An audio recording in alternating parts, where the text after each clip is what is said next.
Hey everyone, welcome back to the channel. Thanks for tuning in. You're watching the VSO Gun Channel. It's great to be here as always. I have a victory to talk to you about today. An injustice has been righted, and this is going to be a really quick video. So we're just going to go ahead and skip the sponsor slot, rip right into this one. And for those of you who have not been following along, are you aware that U.S. military personnel, again, we have a volunteer military, people volunteer for that job and go into harm's way.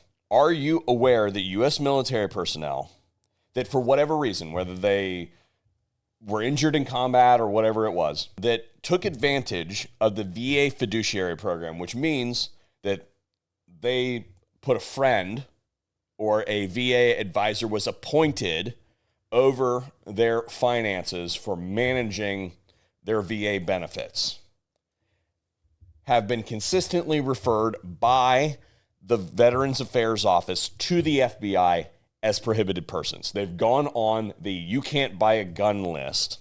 You can't provide for your own self-defense because for whatever reason, you were in our fiduciary program. Gunners of America has been fighting this since the Clinton administration, and the number that they just published was 270,851 veterans. Now, this really pisses me off. I was never in the military, but my brother was in the military. He was injured in the military. My father was in the military, and he almost didn't survive to father me. He was injured so badly.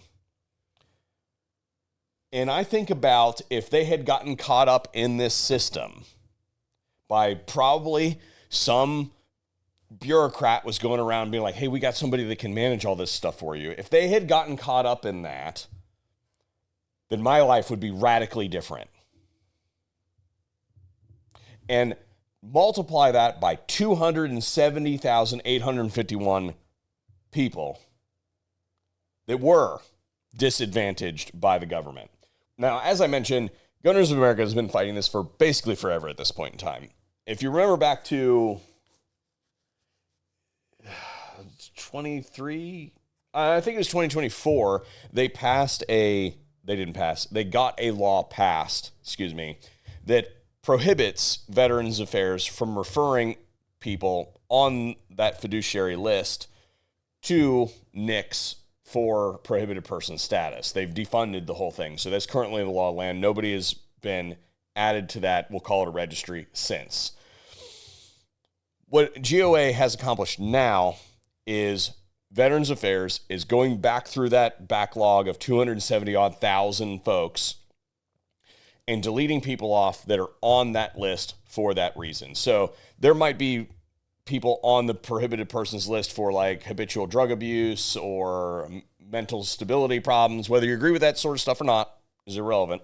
But there are multiple reasons to be on the prohibited persons list. The fiduciary one through the Veterans Affairs Office is bullshit. And they're going back through there and deleting people off of that system. So I think that is a fantastic thing. Good job, Gunners of America. And I wanted to report a positive change in the right direction to you today. Thanks for watching.